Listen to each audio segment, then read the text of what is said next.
Well, on Wednesday, several dozen students who survived one of the worst mass shootings in U.S. history graduated high school.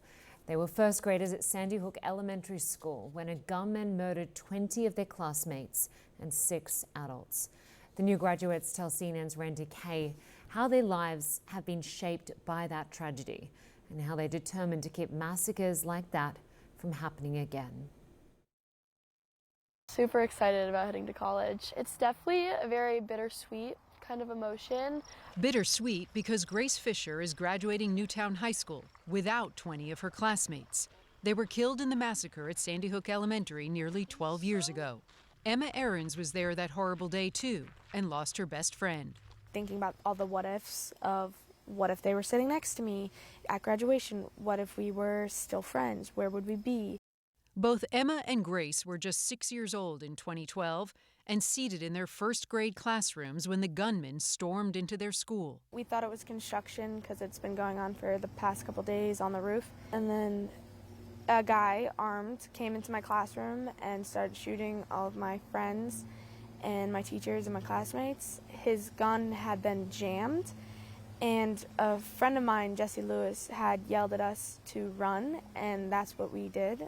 We kind of sectioned ourselves into the cubby area, which is kind of like an indent, so from the door, we're absolutely hidden. I remember feeling like I was in danger.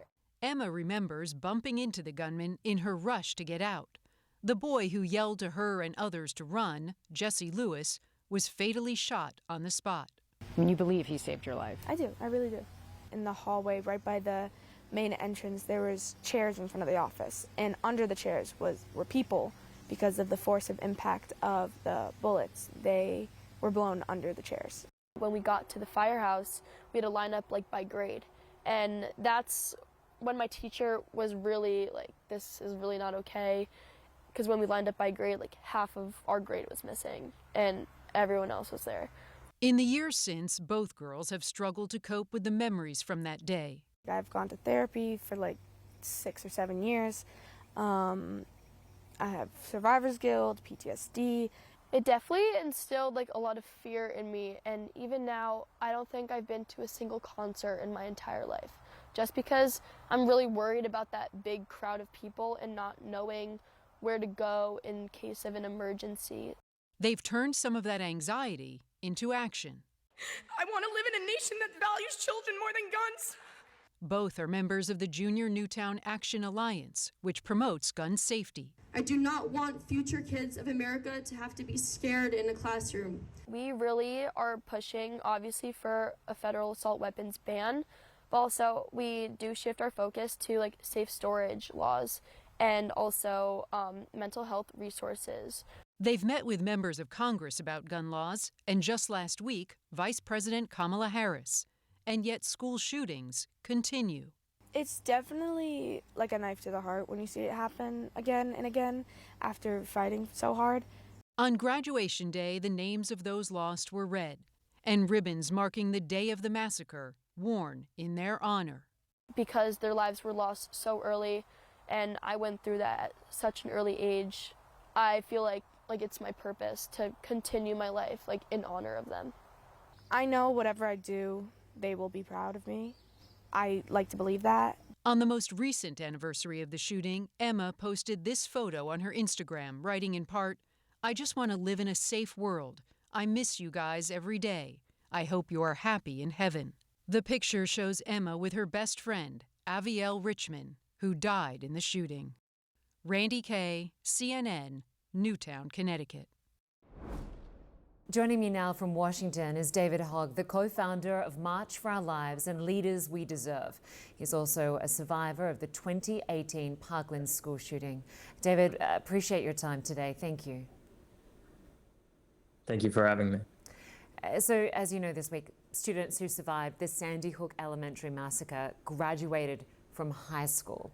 More than a decade after, 20 of their classmates, who were aged just 6 and 7 at the time, and 6 staff members were killed.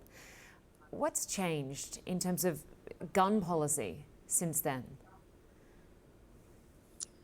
I mean, for a long time, many people thought after Sandy Hook happened that nothing could change in the U.S., but Amazingly, after Uvalde, something did change. We passed the first federal gun law in 30 years, and we're already seeing the results of that. After the passage of that law, we've seen just recently the FBI came out with a report that said this past quarter of 2024, that the murder rate is down over 20% in comparison to the year prior.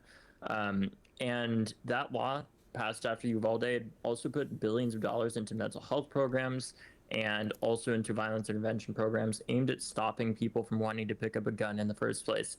Is it enough? Are there still school shootings that happen? Are there still instances of gun violence? Yes, there are. But we have to acknowledge there is progress being made because it's hard. Frankly, it's hard to talk about the shooting that doesn't happen. But we know that there have been over 500 people since Uvalde that have not been able to purchase semi-automatic rifles because of the passage of the Safer Communities Act. So there has been progress, but obviously much more needs to be done. You, of course, survived the largest high school shooting in American history. You became a compelling voice, obviously calling for ways to end gun violence. But we know in recent years, guns became the #1 killer of kids in the United States, more than car accidents, more than cancer, more than drownings. No other comparable country has this problem. What do you see as the biggest hurdle?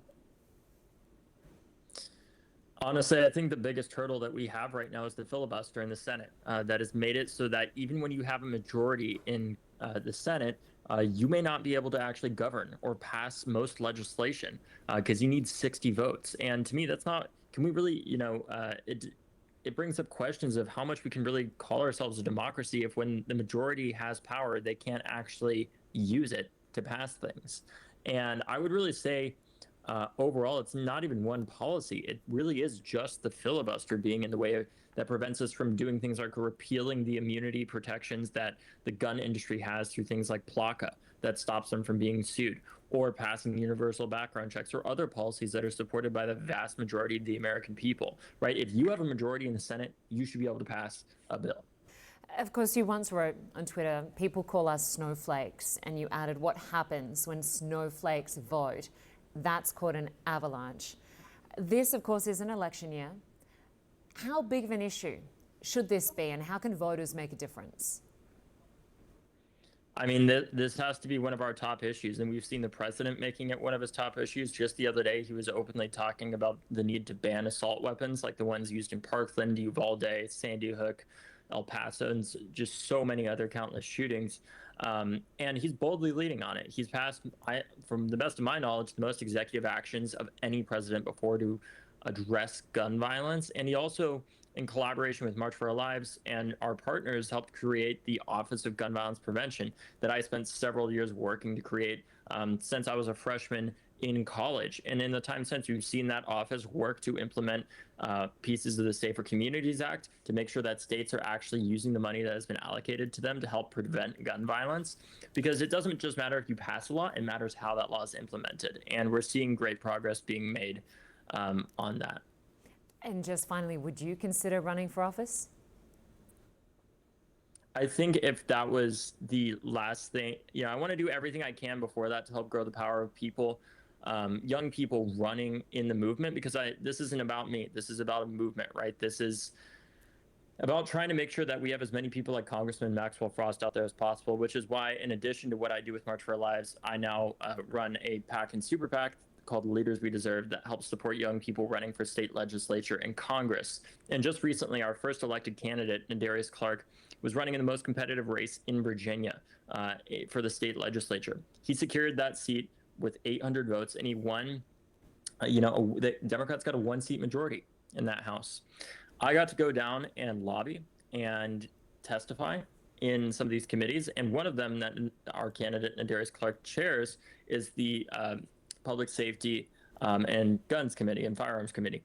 And I got to see him on the spot because of that 1-seat majority kill a bill to arm teachers, and he introduced a bill to provide tax credits to gun owners for gun safes and gun locks. That received wide bipartisan support and actually was signed into law by the Republican governor in Virginia as one of the only pieces of gun safety legislation that actually passed this year. David Hogg, you and your team are making some great progress. We appreciate your time and wish you all the best. Thanks so much. Thank you. I appreciate it.